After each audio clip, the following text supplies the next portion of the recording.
All right, I'm going to try this for the second time since I don't know what happened the first time I did this. But anyways, in doing this study this week, I found a few things that I thought I'd share with you guys. On a CNN article I read, it said since February 16th of this year that 12 schools have had a shooting at them, and 9 of them were at a K-12 campus.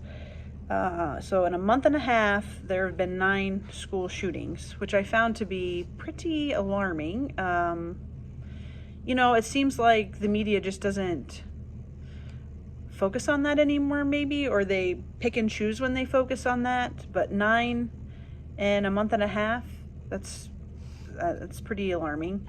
It also said that recent years have seen an increase in school shootings, with 2021, 2022, and 2023 all setting records since 2008. That there were 82 incidents in 2023, but that 2022 was the deadliest year with 76 fatalities. Yeah, so I'm sure, just like me, you guys have found some stuff that you have found to be pretty alarming and disturbing with doing this research.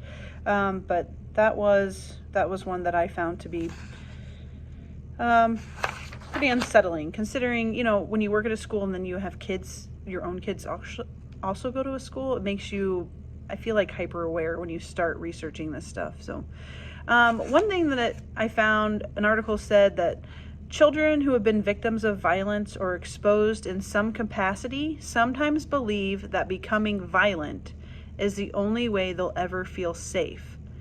I felt that was a really strong statement, and I could see how that would ring true, that their only sense of comfort is when they are violent because people have been violent towards them, that's how they feel safe, that they can guard themselves. And I thought that would something that if you know as a teacher or an administrator that some of your students have struggled with, or that has happened in their family, that maybe that's why they're acting out. And then when we moved on to the video games, I couldn't find anything that would say that there's a link between school shootings and violent video games. So I'm really interested to see what you guys come up with, because I couldn't find any studies that would outwardly link the two together. I'm sure it's something that would be really hard to gather evidence on, especially since a lot of, or at least the school shootings that are reported, it seems like a lot of times the attacker doesn't survive.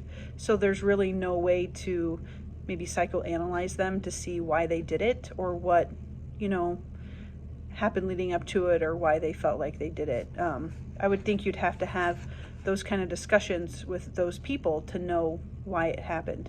But I did find out that 49% of public schools provide diagnostic mental health assessments in 2021 and 2022. And I thought that was really interesting. Our school does not do that. We do have some things where we will, as teachers, report if we see things from students that we find alarming or think they need help with. But I thought an assessment like this would be really helpful. And so I guess I'm wondering if any of your schools do that and what it looks like. I'd be interested in knowing that. Another interesting thing that I found is it said when someone whose brain is not fully developed yet experiences trauma, especially if it's over a long time, their brain can switch to survival mode, which can affect their attention, concentration, emotional control, and long-term health. This is something that I have, researched in the past with other classes when it comes to that kind of stuff, but I kind of thought, well, maybe that's how violent video games could be affecting kids, that it's putting their brains in that survival mode if they are constantly being exposed to them, playing them, watching them, all those things. The last thing that we were supposed to talk about was cyberbullying. And that's something that is probably the only thing, luckily, that our district struggles with. We have small groups that we break kids up into once a day. And I have 6 freshmen. So all of us teachers split up the group. So we have small numbers. And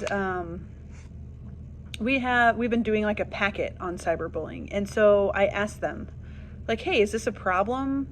Do you guys feel like this is happening? And they said, oh yeah, it happens. And I said, well, like, do you ever tell anyone about it, or do you ever report it? And they said, no, why would we do that? Nobody's going to do anything about it. And I said, well, you know, I urge them like to tell someone if that's something that's happening to them, because they don't know how they can be helped if they don't actually share it. So I found that, you know, to be interesting, that they will outwardly say, oh yeah, it's happening, but no, we're not going to do anything about it.